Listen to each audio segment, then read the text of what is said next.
विजय तिलक, विजय तिलक, विजय तिलक, विजय तिलक, विजय तिलक, विजय तिलक, विजय। नमस्कार, प्रदेश है 360 में आप सभी का स्वागत है। मैं हूं आपके साथ अनु सिंह और चलिए खबरों की शुरुआत करेंगे। दिल्ली में योगी आदित्यनाथ ने पीएम मोदी से मुलाकात की, जहां योगी ने पीएम मोदी से तकरीबन 1 घंटा 40 मिनट तक मुलाकात की। ये मुलाकात दिल्ली में हुई। पीएम मोदी ने योगी आदित्यनाथ को जीत की बधाई दी। सीएम योगी ने यूपी में जीत के बाद दिल्ली का ये दौरा किया। वे दिल्ली में भाजपा के वरिष्ठ नेताओं से मुलाकात कर रहे हैं। बताया जा रहा है कि योगी आदित्यनाथ यूपी में नए मंत्रिमंडल के गठन पर बातचीत कर रहे हैं।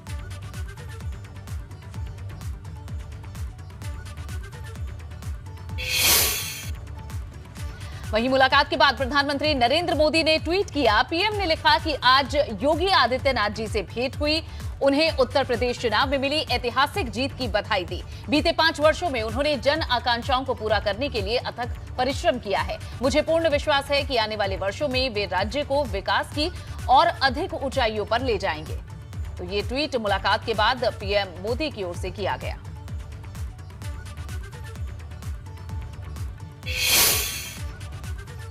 वहीं इस मुलाकात के बाद मुख्यमंत्री योगी आदित्यनाथ ने गृह मंत्री अमित शाह से उनके आवास पर जाकर मुलाकात की। अमित शाह ने मुख्यमंत्री योगी आदित्यनाथ का मुंह मीठा कर उन्हें यूपी में प्रचंड जीत की बधाई दी।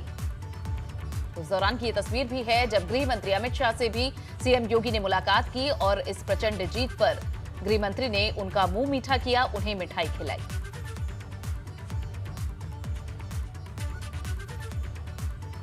दिल्ली के दौरे पर मुख्यमंत्री योगी आदित्यनाथ हैं, जहां उन्होंने कई केंद्रीय मंत्रियों, बड़े नेताओं से मुलाकात की है। उपराष्ट्रपति वेंकैया नायडू से भी सीएम ने मुलाकात की और इनके अलावा उन्होंने रक्षा मंत्री से लेकर तमाम बड़े नेताओं, मंत्रियों से मुलाकात की और गृह मंत्री से मुलाकात की ये तस्वीर।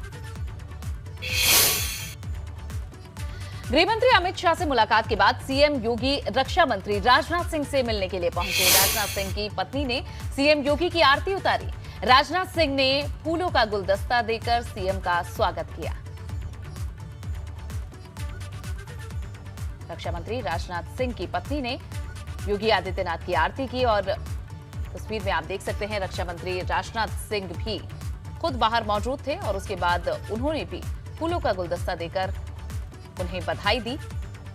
एक बार फिर से उत्तर प्रदेश में भाजपा ने प्रचंड बहुमत हासिल किया है। उन्होंने कई रिकॉर्ड तोड़े हैं और इसकी बधाई दिल्ली में उन्हें मिल रही है। और अब आपको सीएम योगी के दिल्ली दौरे में अलग अलग नेताओं से हुई मुलाकात की 6 तस्वीरें दिखाते हैं। ये पहली तस्वीर पीएम मोदी से मुलाकात की, जो कि तकरीबन 1 घंटा 40 मिनट तक चली। उसके बाद गृह मंत्री अमित शाह से भी योगी आदित्यनाथ मिले, उन्होंने भी जीत की बधाई दी। रक्षा मंत्री राजनाथ सिंह से भी सीएम योगी की मुलाकात हुई। वहीं भाजपा के अध्यक्ष जेपी नड्डा से भी योगी मिले और उपराष्ट्रपति वेंकैया नायडू से मुलाकात की भी तस्वीरें। बीएल संतोष से भी आज सीएम की मुलाकात हुई। वहीं संगठन महामंत्री बीएल संतोष से मुलाकात की तस्वीर और साथ ही आप देख सकते हैं सर्बानंद सोनोवाल से भी उन्होंने मुलाकात की। तो आज कई बड़े नेताओं से, मंत्रियों से सीएम योगी ने मुलाकात की है और सभी ने उन्हें ढेरों शुभकामनाएं और बधाई इस प्रचंड जीत की उत्तर प्रदेश में दी है। दिल्ली में मुलाकात का दौर चला तो इधर लखनऊ में यूपी के पूर्व मुख्यमंत्री और सपा अध्यक्ष अखिलेश यादव ने लखनऊ में अपने पिता मुलायम सिंह यादव से मुलाकात की। अखिलेश यादव ने सपा दफ्तर पर जाकर मुलायम सिंह यादव से मुलाकात की। इस दौरान मुलायम सिंह ने अखिलेश से कहा कि तुम बहुत अच्छा चुनाव लड़े।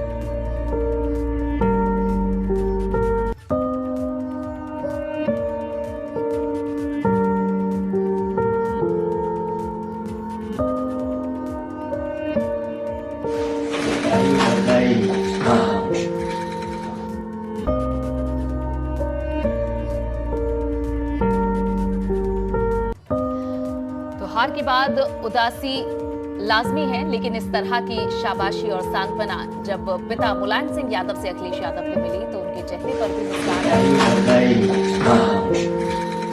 आप देख सकते हैं जब अखिलेश यादव से मुलायम सिंह यादव ने कहा कि तुम बहुत अच्छा चुनाव लड़े।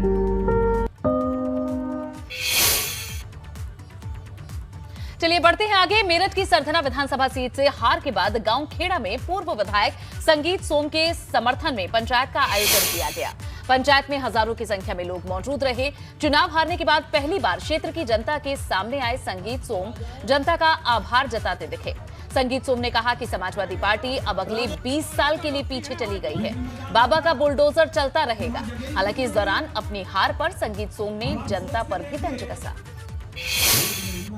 अखिलेश यादव कहते थे कि मैं तो 300 सीट पार करके सरकार ला रहा हूं। समाजवादी पार्टी नाम की चीज उत्तर प्रदेश से खत्म हो गई है, ध्यान रखना आप दोस्तों। अगले 20 साल भी कोई समाजवादी पार्टी का नाम लेवा उत्तर प्रदेश में नहीं रहेगा,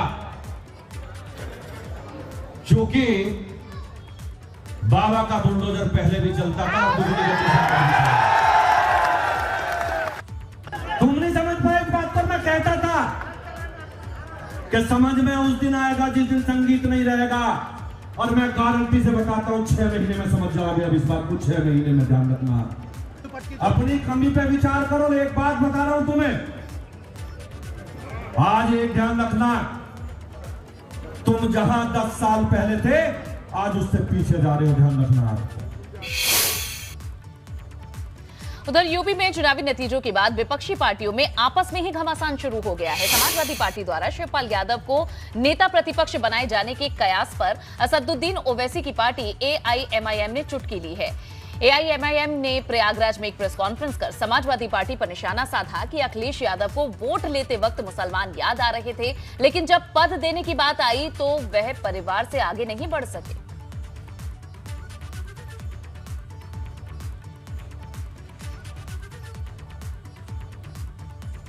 तो मुस्लिम समाज की अनदेखी पर यह तंज कसा गया है। ओवैसी की पार्टी ने सपा पर यह हमला बोला, कहा कि मुसलमानों का वोट तो चाहिए, लेकिन जब बात पद देने की आती है तो भूल जाते हैं। ये समाजवादी पार्टी जो है ये टोटल मुस्लिम विरोधी है। ये मुस्लिम विरोधी रणनीति पर ही काम करती है। ये मुस्लिम विरोधी रणनीति पर ही काम करती है। 10 बार के सीनियर लीडर थे मोहम्मद आजम खान साहब, उनको क्यों नहीं नेता विरोधी दल बनाया आपने? उनको केवल बस छोड़ दीजिए, भारतीय जनता पार्टी उनकी बोटी बोटी करे, इसलिए ज्यादातर मुसलमानों का आपने टिकट काटा। उसके बाद आपने समाजवादी पार्टी की हैसियत नहीं कि 45 विधायक मुस्लिम बना दे। मुसलमान ने समाजवादी पार्टी बनाई है और 45 विधायक देकर उनकी इज्जत बचाने का काम किया है, उनकी इज्जत बचाने का काम किया है। बिल्कुल ऑफर नहीं कर रहे हैं, उनसे अनुरोध कर रहे हैं। ऑफर ने हमारी हैसियत ऑफर करने की नहीं, बहुत बड़े लीडर हैं। मैं उनसे आग्रह कर रहा हूं, अनुरोध कर रहा हूं कि मजलिस में आए। मजलिस उनका स्वागत करती है, मजलिस उनको अपने सर पर बैठाकर टहलेगी। वो एक बड़े लीडर हैं, समाजवादी पार्टी उनकी अहमियत नहीं समझ रही। बार बार उनको निगलेक्ट किया जा रहा है, उनके परिवार को निगलेक्ट किया जा रहा है, उनके लोगों को निगलेक्ट किया जा रहा है। उत्तर प्रदेश विधानसभा का चुनाव बीत चुका है। जनता ने अपना मत देकर अपने विधायक का चुनाव भी कर लिया है। प्रदेश में योगी की सरकार बनी तो वही गाजीपुर जनपद में समाजवादी पार्टी ने 7 विधानसभा सीटों पर एक तरफा जीत हासिल की, लेकिन अब सपा विधायकों को अपने क्षेत्र में विकास की चिंता सता रही है। समाजवादी पार्टी के विधायक जयकिशन साहू ने दावा किया है कि वो क्षेत्र की समस्याओं को सुलझाने के लिए सीएम योगी से गुहार लगाएंगे और विकास की योजनाओं के लिए अपना पक्ष मजबूती से रखेंगे। प्रदेश सरकार से मांग किया जाएगा।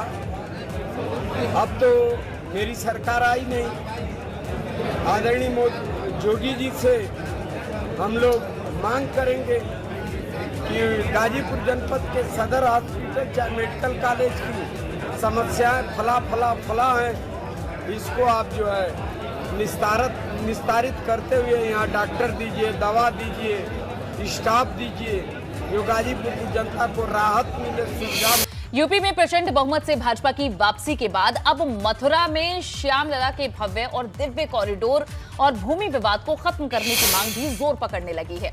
इसी को लेकर श्री कृष्ण जन्मभूमि मुक्ति न्यास के बैनर तले संतों की बैठक सुदामा कुटी वृंदावन में रखी गई, जिसमें श्री कृष्ण जन्मभूमि और शाही ईदगाह मस्जिद के भू स्वामित्व विवाद को खत्म कर जल्द से जल्द काशी और अयोध्या की तरह ही मथुरा में भी भगवान श्री कृष्ण के विशाल कॉरिडोर बनाने की मांग सरकार से की गई। बैठक में सभी संतों ने देश के प्रधानमंत्री नरेंद्र मोदी और उत्तर प्रदेश के मुख्यमंत्री योगी आदित्यनाथ को एक पत्र पत्र लिखा, जिसमें सभी संतों ने पत्र में लिखकर श्री कृष्ण जन्मभूमि के नजदीक अवैध तरीके से बनी मस्जिद की भूमि को मुक्त कराकर विशाल कॉरिडोर बनाने की मांग की है।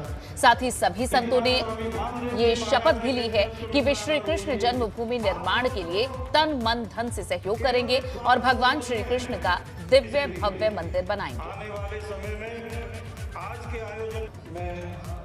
उत्तर प्रदेश में योगी आदित्यनाथ के नेतृत्व में एक प्रचंड बहुमत के साथ सरकार काबिज हुई है और ऐसे में एक बार फिर से रामलला के बाद श्यामलला के भव्य और विशाल कॉरिडोर की जो मांग तेज हो गई है और आज संतों ने एक बड़ी बैठक वृंदावन में बुलाई है, जिसमें काफ़ी ज़्यादा विमर्श किया गया है, विचार किया गया कि इस आंदोलन को कैसे बढ़ाया जाए। तो आप देख सकते हैं कि मीटिंग के बाद क्या निकल कर आया। तमाम संतों से बात करते हैं। सर, रामलला के बाद श्यामलला पिछले एक साल से मैं देख रहा हूँ लगातार इस पर लगातार चर्चा बढ़ रही है, तो आंदोलन तेज हो रहा है। अब तो आपकी एक बार फिर से योगी आदित्यनाथ की सरकार बन चुकी है, संतों की सरकार बन चुकी है, क्या कहना चाहेंगे, कैसे अब इस आंदोलन को आगे बढ़ाएंगे? जी, पहले तो मैं भाजपा सरकार में जो माननीय आदित्यनाथ योगी जी अभी मुख्यमंत्री पद के लिए जो उन्होंने बम्पर जीत हासिल की है, उसके लिए मैं महामंडलेश्वर स्वामी कृष्णानंद उनको बहुत बहुत साधुवाद देता हूँ, बहुत बहुत बधाई देता हूँ।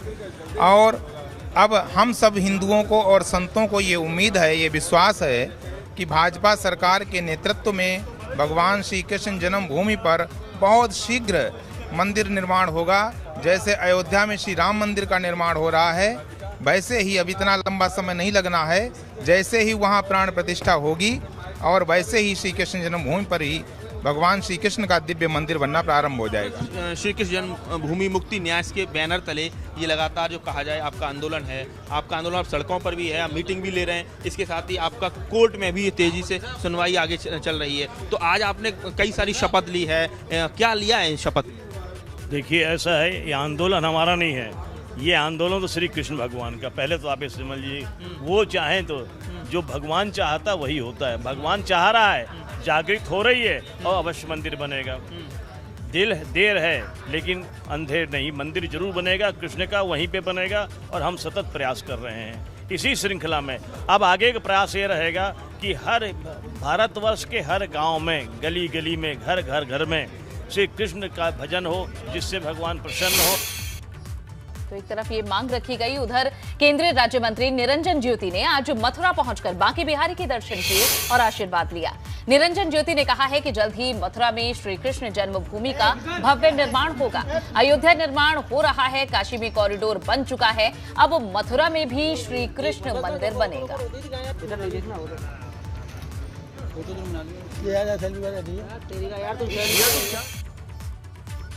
मथुरा की सांसद हेमा मालिनी ने प्रिया कांजू मंदिर में होली महोत्सव में पहुंचकर श्रद्धालुओं को बधाई दी। उन्होंने मथुरा में भाजपा को मिली जीत पर जनता का आभार जताया।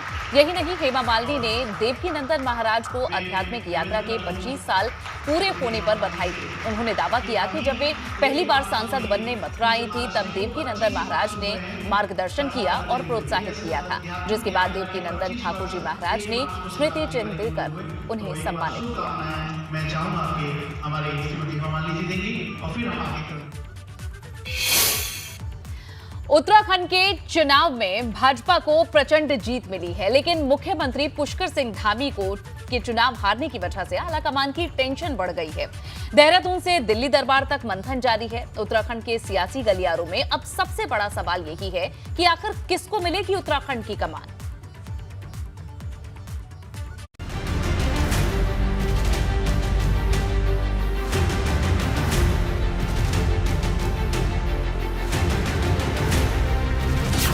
कौन होगा उत्तराखंड का अगला मुख्यमंत्री?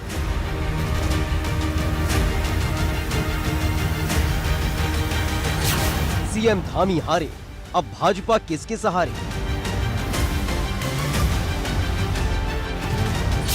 उत्तराखंड के सिंहासन पर किसका दावा मजबूत? किसकी किस्मत में मुख्यमंत्री की कुर्सी? उत्तराखंड की जनता ने भाजपा पर भरोसा जताते हुए दिल खोलकर प्यार तो लुटा दिया, लेकिन खटीमा सीट से सीएम धामी की हार ने सूबे की सियासत में खलबली मचा दी है। देहरादून से दिल्ली तक तमाम गहमा-गहमी के बाद भी मुख्यमंत्री के नाम की तस्वीर अब तक साफ नहीं हो पाई है। धामी की हार ने सूबे की सियासत में तूफान ला दिया है। पार्टी के कई कद्दावर नेताओं ने दिल्ली में डेरा डाल दिया है। धामी को फिर से मौका देने का इशारा कर चुके अजय भट्ट भी इस रेस में नजर आ रहे हैं। हालांकि उनका दावा है कि सीएम के नाम पर मोहर विधायक दल की बैठक में ही लगी। कुछ भी कहना जल्दबाजी होगी, और ये हम लोग जो स्टेट या फिर कहीं अन्य जगहों पर काम करते हैं, छोटे मोटे कार्यकर्ता हैं हम जैसे लोग, तो हम लोग इसको कुछ बता भी नहीं सकते हैं। ये संगठन का अपना एक तरीका होता है, कब जाएंगे और कब वहाँ पर बैठक होगी और फिर पार्लियामेंट्री बोर्ड से मोहर लग के कब आएगा, ये अलग प्रोसीजर है, एक प्रोसीजर के तहत होता है। देखिए, मैंने आपसे कहा ना, ये निर्णय तो हाईकमान को लेना है, शीर्ष नेतृत्व को लेना है। जहाँ तक सरकार के गठन का प्रश्न है, जो ऐसा लगता है मुझे मेरे व्यक्तिगत तौर पर कि होलास्टक के कारण संभवतः होली के बाद सरकार का गठन। जल्द सीएम के नाम पर मोहर लगाने का दावा किया जा रहा है, लेकिन ये तय है कि होली के बाद ही जनता के सामने नए सीएम का ऐलान हो सकेगा। नए मुख्यमंत्री के लिए आलाकमान का मंथन जारी है, लेकिन कयासों का बाजार गर्म है। सियासी गलियारों में संभावित चेहरों पर बात चल रही है, जिनमें से एक चेहरा स्वास्थ्य मंत्री धन सिंह रावत का है। उनके अलावा सतपाल महाराज का नाम भी सामने आ रहा है। वहीं मदन कौशिक, रमेश पोखरियाल निशंक, अजय भट्ट के अलावा अनिल बलूनी भी रेस में आगे हैं। हालांकि पुष्कर सिंह धामी को फिर से मौका देने की बात की जा रही है। यही वजह है कि एक के बाद एक कई विधायक सीएम पुष्कर सिंह धामी के लिए अपनी सीट छोड़ने के लिए तैयार है। तो मेरा मानना है कि अगर राष्ट्रीय नेता धामी जी को मुख्यमंत्री बनाता है तो उनको अगर सीट की जरूरत पड़ेगी तो मैं उनके लिए रुड़की सीट छोड़ने को तैयार हूँ। और रुड़की से चुनाव लड़ें, मैं उनको आमंत्रित करता हूँ और ये वादा करता हूँ कि अगर रुड़की से चुनाव लड़ेंगे तो 20,000 प्लस से हम उनको यहाँ से जिता कर भेजेंगे।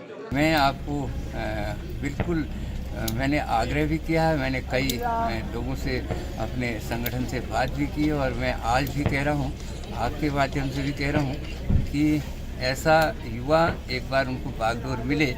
मैं आज वास्तव में मैं बिल्कुल अपने मन से, तन से, पूरी जनता की तरफ से मैं पुष्कर धामी के लिए इसको वापस सौंपने को तैयार रहूँगा।